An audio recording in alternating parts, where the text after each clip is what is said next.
Good day, ladies and gentlemen. It is Sunday. That means it's time for the best of or the weekly recap of Crime Talk throughout the week of February 16th, 2026. All the top stories located here in one location. That's right. You're welcome. But go back and watch the entire episodes. They're worth watching. Anyway, that's all we have for today. Enjoy the show and remember, the Constitution matters. All right, lawyer.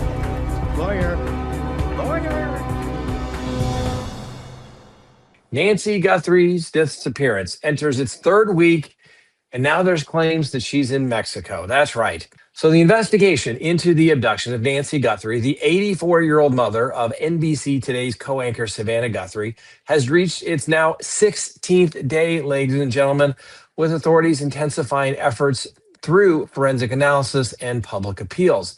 Now, recent communications directed to the media outlet TMZ have introduced fresh speculation that the victim may have been transported across the U.S.-Mexico border, though law enforcement has yet to confirm these allegations. So what we do know is that Nancy Guthrie was reported missing from her residence in the Catalina foothills area near Tucson on February 1st, following an apparent home invasion captured on the doorbell ring cam. Now, the video shows a masked individual clad in gloves and dark clothing, tampering with the surveillance device. The ring, this is actually not a ring one, it's a Nest device, shortly after 9:45 p.m. on January 31st. Anyway, the Pima County Sheriff's Department, in coordination with the FBI, has classified the case as a kidnapping, with evidence including blood found at the scene and a glove recovered approximately 2 miles away from the property that appears to match the one worn by the suspect. Now, in the latest developments, TMZ received a fourth email on Monday from an anonymous individual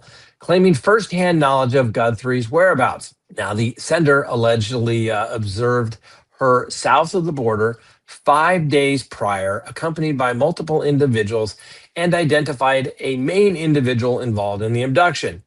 Now, the message, which demanded $50,000 in Bitcoin in exchange for further details, referenced prior warnings to shut up and suggested the perpetrator's international status, a phrase interpreted by TMZ founder Harvey Levin as a likely allusion to Mexico, less than 90 minutes south of Tucson. Now, this most recent letter to TMZ follows 3 prior emails to TMZ, including demands for $100,000. Now, the FBI reward and assertions of the kidnapper's international operations. Now, Levin has also publicly urged the center to provide verifiable proof, emphasizing the outlet's commitment to forwarding all materials to the police. Now, the Pima County Sheriff's Department and the FBI have acknowledged awareness of the notes, but have not validated their authenticity, describing them as unverified tips amid a broader influx of leads. Now, Savannah Guthrie and her siblings have issued multiple public appeals, most recently a video posted on social media on February 15th, in which Savannah stated, quote, "It has been 2 weeks since our mom was taken. We still have hope. It is never too late to do the right thing," end quote. Now, the family has offered a substantial reward, supplemented by the FBI's $100,000 tip incentive, I guess you'd call it, for information leading to her safe return. Then we got some forensic advancements that continue to drive the probe. The FBI is analyzing DNA extracted from the discarded glove, which has been entered into the National CODIS database. Now, preliminary results are expected within 24 hours, potentially yielding a breakthrough in identifying the perpetrator. Now, a person of interest was briefly detained near the Mexico border, but released without any charges. Now, to say that they found a glove that looked similar to the one that was being worn, that was in dark and had not a great photograph of the thing, who knows? Apparently, they had searchers that were people that were with the police and people that volunteered early on that were discarding gloves as they walked through the desert. So I hope there's something there, but I'm not getting my hopes up. Maybe I'm just being a little hangry due to my travel schedule today, but I'm starting to get, a little frustrated by these tips that everybody turns in to be great. The reality of it is, let's face it, the police have no idea what's going on at this point. So now, as I have said before, all right, I've never kidnapped anybody, but I've represented several people who have, okay? And the key thing, and if you look at basically past kidnappings throughout history, the people that do the kidnapping usually go directly to the source that they expect to pay money, and they usually want to keep the police out of it.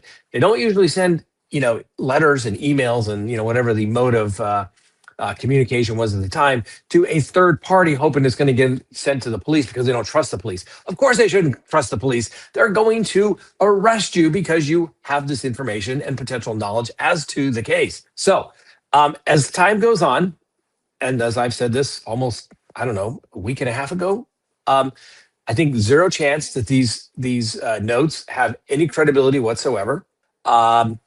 I know a lot of people may not like this, but some people say, well, why would a botched home invasion burglary, why would they want to take a little old lady? Ladies and gentlemen, I've represented criminals for 3 decades. They're not always the brightest. They're not always the quickest thinkers in moments of stress. They could have panicked. All right. I don't know. I hope Nancy Guthrie comes home safe, but each and every day that goes by, you know as well as I do, the odds of that go down. All right. Hate to be the spoiler alert here. Hate to be that bad guy. I'm just telling you the way it is. And I think hopefully something comes of it, but I'm not going to hold my breath. All right. Hope for the safe return, but let's get realistic. Day 16, and the police have really no more leads than they had on day 1. They've arrested, who's it, Jose or Carlos, the Uber driver. Then they arrested they detained the people in the Land Rover at the Culvers. They raided a house, and yet nothing. Why don't they just admit it? We really need the public's help, and we're going to offer a lot of money because the threat of imminent incarceration tends to break the bonds of loyalty. But a good reward, well, let's just say that speeds up the break of loyalty. Let's just get real. We'll bring you the latest when it happens, ladies and gentlemen. I hope I'm wrong on this one. I hope I'm wrong. Next on the docket, singer David, named the person of interest in the dismembered teen found in the trunk of his car, while his family appeals a grand jury subpoena. So the Los Angeles police continue to investigate the 2025 death of the 14-year-old named Celeste Rivas, whose dismembered body was discovered in a Tesla registered to singer David, spelled with a 4, and his real name is David Anthony Burke. Now, while the artist's family is also now trying to fight court orders to testify before the grand jury. So what we know, Rivas was last seen in spring of 2024 when she left home to attend a movie with Burke. She was then 19. Her remains were found on September 8th of 2025 inside an abandoned vehicle near Burke's Hollywood Hills residence, and the 20-year-old musician has been named as a person of interest, though no charges have been filed against him as of yet. And the grand jury has been examining the case as a potential murder case. You think? What, did she accidentally trip and fall and become dismembered in the Tesla? Really? Of course it is a homicide. Anyway, Burke's parents and brother, who all live in Texas, were subpoenaed as material witnesses, but filed petitions with the court claiming insufficient information in redacted affidavits, alleging that violated their due process rights. A Texas Court of Appeals upheld the lower court's denial of the request on February 10th, scheduling a hearing for February 24th. Now, the LAPD has also sought to restrict release of autopsy details, keeping the official cause of death private. So witnesses include, going before the grand jury, Burke's tour manager and a streamer friend that have already testified, and the probe remains ongoing with no public filings indicating any charges as of yet. Rivas' family has cooperated with authorities throughout. Next, did Kurt Cobain kill himself, or was it a homicide? Well, a former high-ranking officer from the Seattle Police Department has publicly asserted that the 1994 death of Nirvana lead singer Kurt Cobain was not a suicide, but rather a homicide, pointing to significant irregularities in the original probe. Neil Lowe, a retired captain with 50 years of service with the Seattle Police Department, conducted an internal review of the case back in 2005 at his superior's request. And in a recent interview, he expressed doubts about the suicide determination, describing the initial handling as inadequate and potentially manipulated to appear self-inflicted. Now, Cobain was discovered deceased back on April 8th, 1994, in a greenhouse adjacent to his Seattle residence, having sustained a fatal shotgun injury to the head 3 days earlier. Police promptly classified the incident as a suicide, supported by the presence of a Remington Model 11 20-gauge shotgun on his body and a note thereby. This ruling has endured for over 30 years, despite persistent speculation and alternative interpretations from independent analysts. So, Mr. Lowe, who was not involved in the primary investigation and served in a different precinct at the time, scrutinized the case files, evidence, and autopsy records during his audit. He highlighted discrepancies in blood analysis, the severity of the wound, and scene inconsistencies that he believes undermine the suicide conclusion. He says the physical indicators simply do not align, emphasizing that human error is documentation, such as overlooked details or misinterpreted information may have skewed the findings. Among the issues raised, Lowe noted that apparent cleanliness of Cobain's hand in crime scene images, which he argued is incompatible with the explosive nature of a close-range shotgun blast. He suggested that in such a wound would produce substantial blood spatter, and the absence of expected residue raises questions about possible scene tampering. Furthermore, he questioned the rapid public declaration of suicide by department representatives before comprehensive toxicology and autopsy results were available, contending that this premature judgment influenced the entire investigative direction. Autopsy findings revealed elevated levels of heroin in Cobain's bloodstream, approximately 3 times a fatal amount, alongside a handwritten note in his possession referencing ammunition and the firearm. However, the 1994 police report only documented a gun purchase receipt linked to an associate, a guy by the name of Dylan Carlson, without mentioning the additional note. Lowe also referenced a cab driver's account of transporting an individual from Cobain's home who did not resemble the resident and their unsuccessful attempt to procure ammunition, details that were omitted from a later 2014 department summary. Now, independent forensic experts, including researcher Michelle Wilkins, have echoed these concerns, arguing that the original report description of the mismatched passenger warrants further scrutiny. Wilkins noted that Cobain's familiarity with firearms makes the reported difficulty in locating ammunition implausible. Lowe further criticized the crime scene management, describing it as overly permissive, with at least a dozen officers access in the area, which could have compromised evidence integrity. He advocated for standard homicide protocols such as DNA collection and nail scrapings, which he believes were insufficiently applied. Investigators approached the scene with a preconceived notion of suicide. Now, Lowe explained, adding that homicide teams typically do not review such cases. And in response to inquiries, the Seattle Police Department reaffirmed its stance. Kurt Cobain's death was ruled a suicide in 1994, and this remains the department's position. Lowe, who retired in 2018, initially accepted the official verdict, but revised his view after examining documentaries, forensic analysis. He now calls for reopening the investigation, asserting that the evidence supports a homicide classification.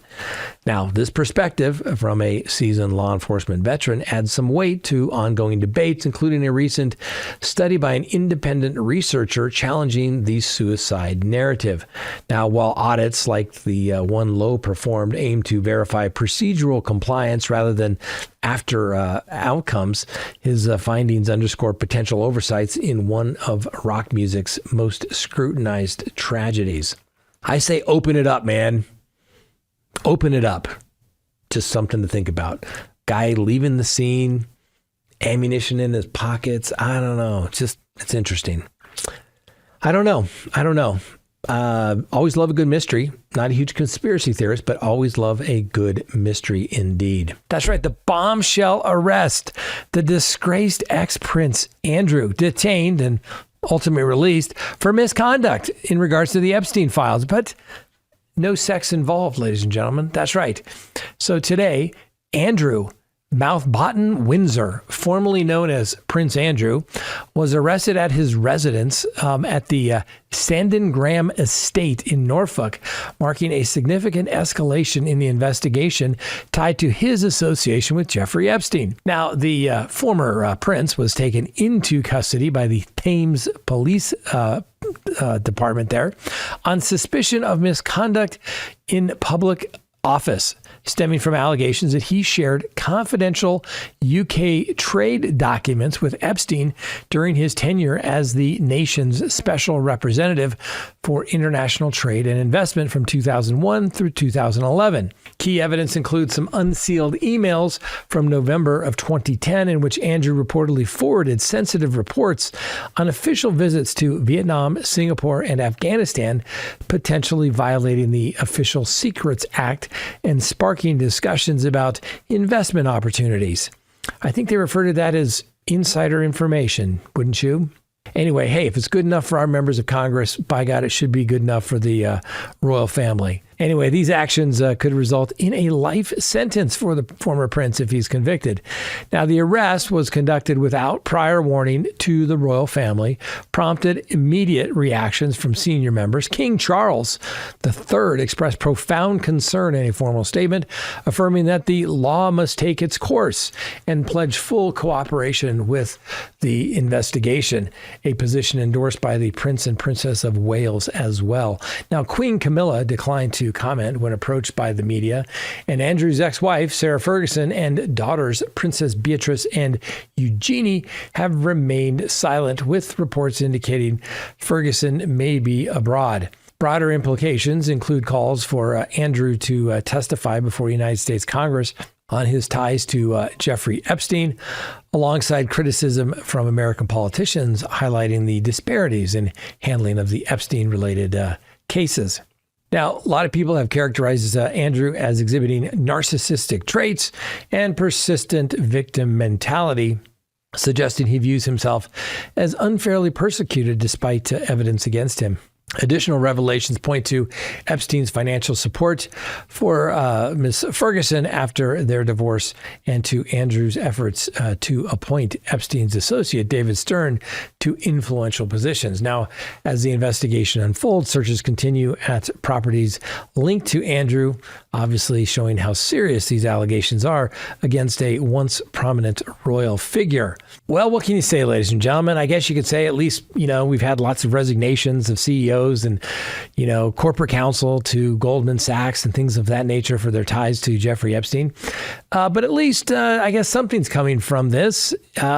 No charges that he was doing something inappropriate with children, which I think anybody would agree that regardless of your status, if you are doing inappropriate things with children, you should probably go to prison. But this is for basically providing secrets, information about trade, if you can believe that, when the prince was a envoy, so to speak. So at least we're getting somewhere.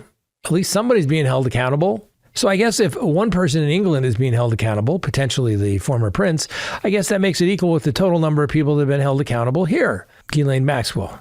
Something to think about. That's right, ladies and gentlemen. I killed Daddy. That's what an 11-year-old said, and now he's charged as an adult. Take a look at this kid. Does he killer? What does a killer look like, ladies and gentlemen? But let's go to Duncannon, Pennsylvania. Now, in a tragic case that has shocked the quiet community there in Perry County, an 11-year-old boy has been charged as an adult with criminal homicide following the alleged shooting death of his adoptive father while the man slept in the family home.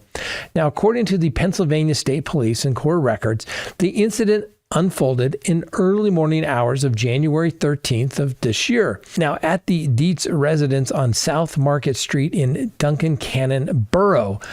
Now, Clayton Dietz, who had celebrated his 11th birthday with his parents shortly after midnight, became upset when his father instructed him to go to bed without his Nintendo Switch gaming console, which had been confiscated earlier as a disciplinary measure. Well, while searching the home for the device, Clayton reportedly discovered the keys to a gun safe located in his parents' bedroom. Police allege that he unlocked the safe, removed the revolver, loaded it with ammunition, approached his sleeping father's side of the bed, pulled back the hammer, and fired a single shot, striking the 42-year-old Douglas Dietz in the head. The bedroom, shared by Douglas and his wife, connects to Clayton's room via a closet. Now, Douglas Dietz's wife awoke to the loud noise resembling fireworks at the distinct smell of gunpowder. Upon turning on the light, she discovered her husband's unresponsive and bleeding. Court records indicate that Clayton then entered the room, stating words to the effect of, "Daddy's dead," or "I killed Daddy." During subsequent interviews with investigators, the boy admitted to the shooting, telling police he was angry at the time and he had someone in mind whom he intended to shoot, his father, though he claimed he had not fully considered the consequences of his actions. Needless to say, the police responded to the residence about 3:20 a.m. following the report of an unresponsive male. Douglas Dietz was pronounced dead at the scene from the gunshot wound. Now, here's the hard part. The family had adopted Clayton in 2018. Clayton Dietz was taken into custody and formally charged with criminal homicide. And under Pennsylvania law, juvenile charged with murders are typically prosecuted as adults. He was denied bail and has been held at the Perry County Prison. On February 19th, yesterday, Clayton appeared at a preliminary hearing at the Perry County Courthouse in New Bloomfield. Escorted by probation officers and wearing handcuffs and restraints along a black hoodie, the young defendant observed appearing unsteady and reportedly commented to his mother that the restraints were hurting him. He ultimately waived his right to the preliminary hearing, and his defense attorney stated that the primary objective is to seek transfer of the case to juvenile court, specifically stating that his goal is going to be to get him into juvenile court. Now, no additional court dates were set during that hearing yesterday. And more than likely, though, the proceedings will take place sometimes in May. Now, the school district where Clayton was a student issued a statement offering condolences to the family and providing counseling services to the students and staff. And neighbors described the Dietz family as very private and kind, expressing disbelief at the tragedy in this community. Now, the case has obviously prompted renewed discussions regarding securing firearm storage in homes with children. That's right. It must be the dad's fault that the 11-year-old found the keys when he was looking around for his switch. And you know, why not charge the mom? You know, dad's not here. Let's charge the mom with being negligent and basically providing a kid a gun to do this type of thing. I mean, that's where some people would go. And if you follow the logic, if the parents should be held responsible, why not in this case? It's a murder, right?